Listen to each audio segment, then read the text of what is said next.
You know that feeling when someone shows up for you just when you need it most? That's what Uber is all about. Not just a ride or dinner at your door. It's how Uber helps you show up for the moments that matter. Because showing up can turn a tough day around or make a good one even better. Whatever it is, big or small, Uber is on the way. So you can be on yours. Uber, on our way.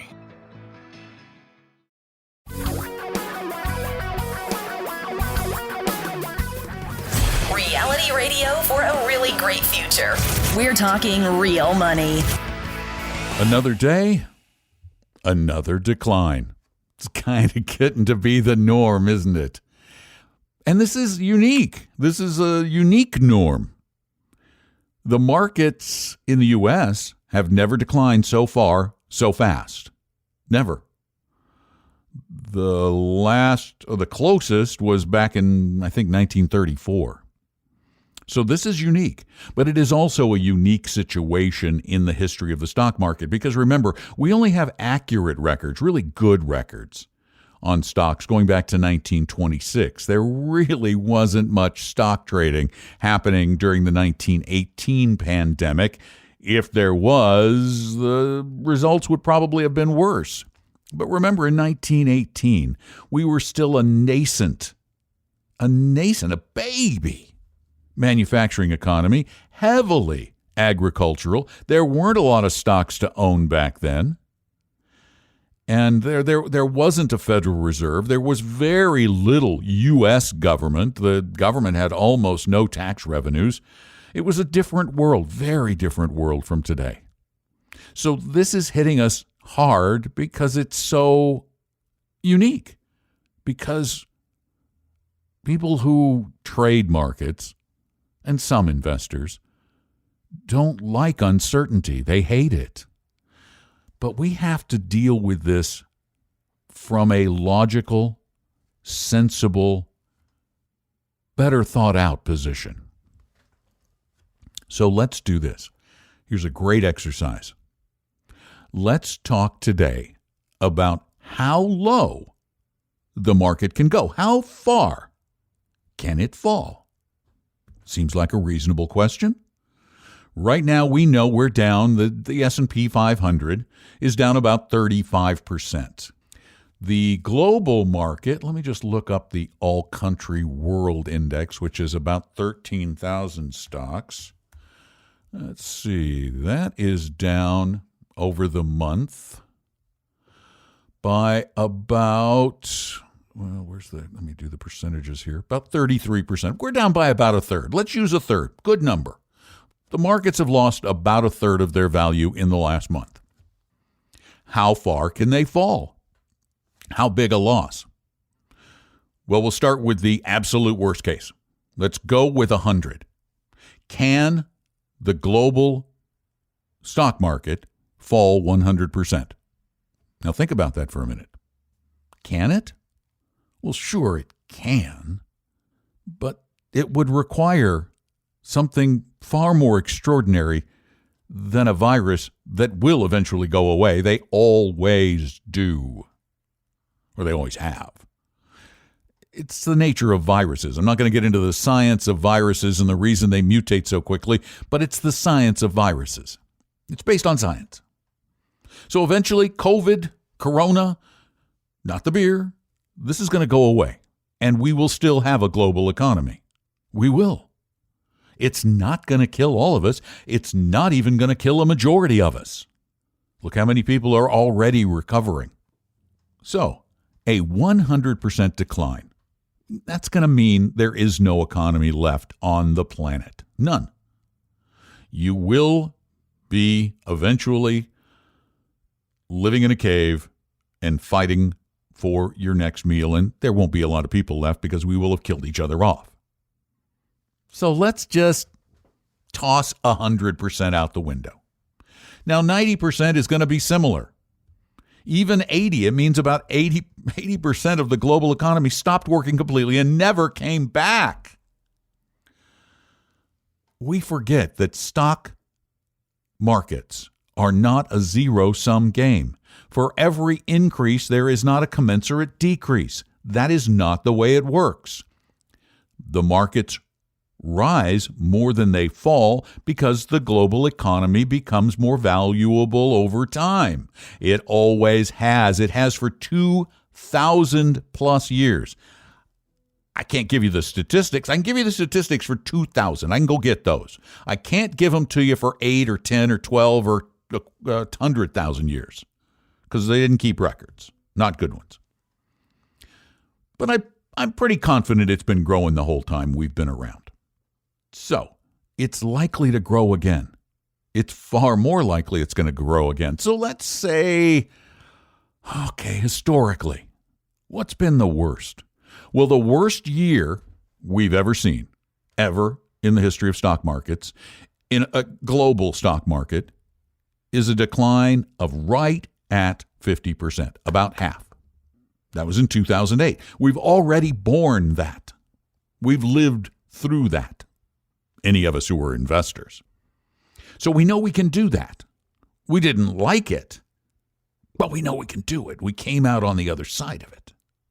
So let's use that as our worst case scenario, shall we? Because I have a hard time imagining it getting much worse than that. Again, because eventually the economy will turn, even if it's 2 or 3 or 4 years. I don't imagine it taking that long, but it's going to do it someday. So let's assume that's our worst case scenario. Now, that's for somebody who has 100% of their money invested in stocks. I hope you don't, because I've rarely met anyone except for the very young who can stand 100% in stocks, who can tolerate that 50% potential decline. But we'll come back to that in a minute. Let's say you're 100% in stocks, and that's your worst case.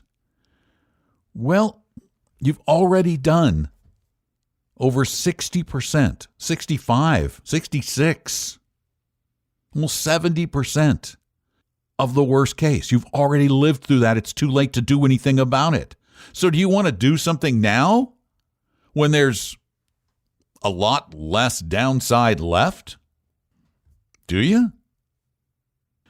And how about those of you who are in 80-20, 60-40, 40-60, 20-80 portfolios? Well, your losses have been smaller, and your ultimate downside is also smaller. Again, assuming we can't go to zero. So it's already happened. So what are you going to do? I'll tell you what you're going to do. You're going to rebalance. This is so hard. This is why people hire investment advisors, because it's just hard to keep the discipline. But a lot of people, I'll wait. I'll rebalance, but can I wait until it gets all the way down? Well, but what if this is all the way down? What if today's all the way down, or tomorrow's all the way down, or Wednesday's all the way down? How do you know which one of those days is all the way down? You can't. Discipline. Rebalance. You don't have a choice. This is what you have to do. And if you can't do it on your own, please go get yourself a darn good 100% fee only fiduciary advisor, 100% fiduciary advisor. Please don't go to one of these insurance idiots who's selling these indexed annuities like crazy right now, promising you can get the returns of the market with none of the risk and ridiculous surrender charges, and you only make a tiny fraction of what they imply. Don't let the crooks get you, okay? Please? And keep sending in your questions. Type them in at talkingrealmoney.com using the contact form. Call them in to 855-935-TALK, 855-935-8255. We're going to do another online class that's coming up April 1st. We're going to do another one at noon Pacific, 3 p.m. Eastern on April 1st. Again, trying to put things in perspective, looking back at what the past has been like, answering your questions there too. So go sign up for that at talkingrealmoney.com and call 24 hours a day, 7 days a week at 855-935-TALK. And let's take one of those calls right this very moment. Hi, Don and Tom. It's Mike from Colorado calling. appreciate all you guys do, and as well as your timely podcasts that always seem to help me reason out things. One comment and then a question. In these times of distress right now, I'm always trying to look for diamonds in the rough. And with my current portfolio, one thing I just decided to do was I have some IRAs and I roll them over into a Roth since the value dropped so significantly. And I'm more than willing to pay the tax next year out of pocket, and then have that compound tax-free for the rest of my life. So I just thought that was probably something proactive to do that could help me out. And if you've got any comments on that, feel free. But my main question was another thing and I just did this, is I always tax loss harvest at the end of the year. I usually wait to the end of the year. And fortunately, the last 2, 3, 4 years, I haven't had any because the market's been doing so well. But of course, that's all changed. So what I just did is I did tax loss harvest 3 funds in my taxable account, and the loss, well, it's not technically a loss, but $100,000 is what it is. And I've transferred that into equivalent funds. Here's my question. I know the IRS only lets you use $3,000 of that loss each year. And I'm 58 years old, and doing the quick math, that to me it seems like if the tax laws remain unchanged, that's 33 years of the $3,000 rolling into my tax return. Do I ever need to tax loss harvest again? or is there something I'm missing here? Hopefully you can answer that. And again, I appreciate all you guys do, and stay healthy. Bye. I think you hit the recharacterize your IRA into a Roth right on the head. You nailed it. That is a smart thing to do when it may have been a good deal to do a few months ago, but it's an even better deal now because your tax liability is going to be lower. And when we eventually recover, which is almost a given, you're going to be sitting there with your account bouncing back and growing tax-free. Smart move. As for tax loss harvesting, easy to say, you're missing something. You said, am I missing something? You're missing something. If you have $100,000 tax loss, you're right. You can only take $3,000 of that every year against your ordinary income. However, if you have accounts that are not Roth accounts, at some point, you're going to have a taxable gain, a capital gain. Well, 100% of that loss, you can carry it forward and use it any time in the future to offset a capital gain. So let's say 2 years from now, you're up 30%, you want to sell some things, you're rebalancing, and you've got a big tax gain. Well, you can use that old tax loss to offset some of that gain. So you're not missing anything with the Roth, you are with the tax loss harvesting. I don't know why that's hard to say today. Been a long couple of weeks, hasn't it? 855-935-TALK is our number, 855-935-8255. We take your questions a variety of ways, including online. And here's one about retirement investing. Tom and Don love the show. I'm planning to retire in 1 year. I will transfer my $1 million 401k to Vanguard and invest it 60-40 in VTWX, which is the Vanguard Total World Stock Index, and VBTLX, which is the Vanguard Total Bond Index. I will elect to take approximately $450,000 in a lump sum pension, which I will also transfer to Vanguard. Should I immediately invest the entire lump sum in the same 60-40 split, or would it be beneficial to have me sit the money in a money market account and invest it equally on a fixed schedule to dollar cost average? If so, how long should I stretch it out? Don't stretch it out. My answer is don't stretch it out. There is no better time to invest than today. Yes, it could go down a little more, but it's already gone down probably more than it will going forward. So you've already got a big sale going on. You do it when you get it. The only reason dollar cost averaging makes sense is because we earn on a dollar cost average basis. That's why I like dollar cost averaging, only because it says when you make it and you're going to invest it now. Don't sit on it until you get a lump sum to invest down the road. You have the lump sum. Invest the lump sum. Do it now. Thanks for the question. I appreciate it. 855-935-TALK is our number. And let's go back to a phone call. Yes, my name is Rich. I have a question. I'm a civil servant. I'm invested in the thrift saving plan. And right now my money is diversified through some of the funds. But with the continued losses, my question is, what do I need to do as far as redistributing the money to limit my losses? Well, Rich, you have the TSP, which we like. You didn't really tell me how you're diversified, where the money is, or what your risk tolerance is like. But you mentioned redistributing it. You can't really redistribute it to limit losses. Again, losses have happened, past tense. Will there be more losses? Maybe. Maybe. We don't know. But if you're well diversified, after the market has declined as much as it has, you probably have a lot more money in the fixed income as a percentage than you did 2 months ago.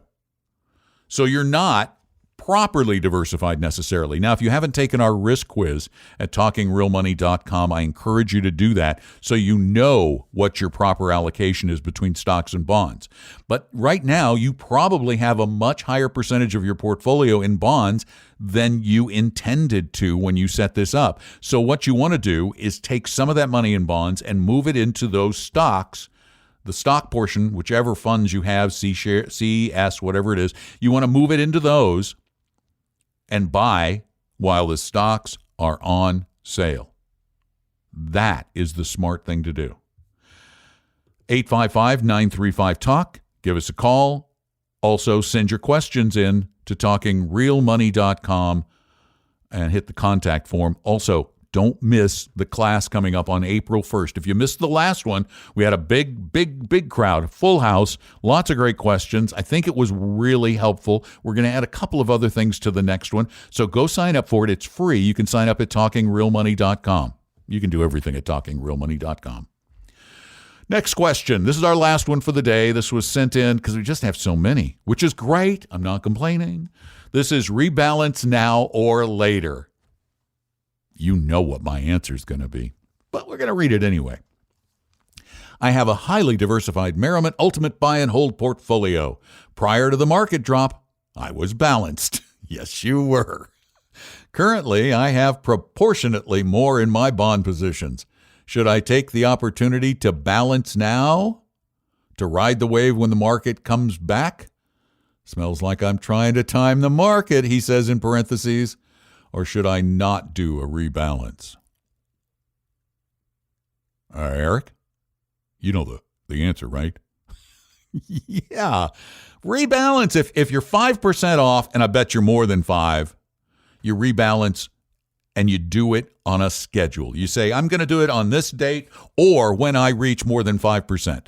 And if it continues to go down, then rebalance again. But don't. You knew you were doing it. You said it. You're thinking, should I wait? Because we have this funny quirk in our little brains. We look back, and this was in the Wall Street Journal last week. We look back at the past and think we knew things that we really didn't know. Go read Jason Zweig's article in the Wall Street Journal from Saturday. We didn't know, but we think we knew. You're not going to know. It's going to happen one day. The market gets to its bottom, whatever that is, and starts to turn around, and it's not going to tell you.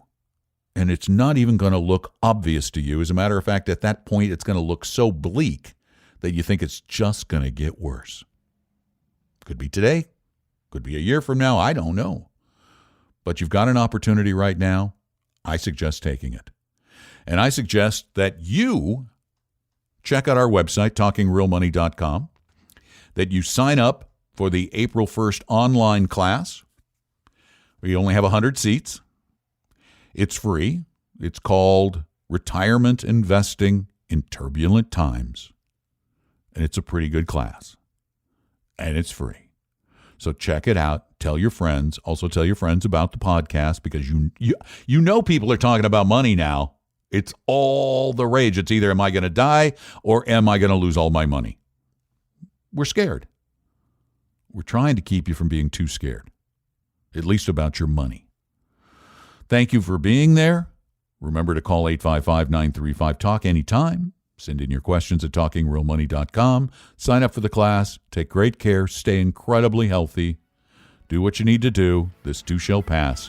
I'm Don McDonald. Talking Real Money. We hope you realize that the information provided on Talking Real Money is for educational and hopefully enjoyable purposes only. Providing personalized financial planning or investing advice takes time, so please consult with a really good fee-only fiduciary investment, tax, or legal advisor. We know a good one. Investing must always involve risk. In other words, you can and probably will lose money at times. Also, as much as you want it, no one can accurately, consistently predict the future. So past performance doesn't tell you a darn thing about what the future will bring. Unlike many other programs that say something similar, Talking Real Money is not trying to get you to buy or sell any financial products or securities. Instead, the program is provided as a public service by Vestry, a fee-only registered investment advisor. Thanks for listening, and please visit talkingrealmoney.com for more information and disclosures. Are we done now?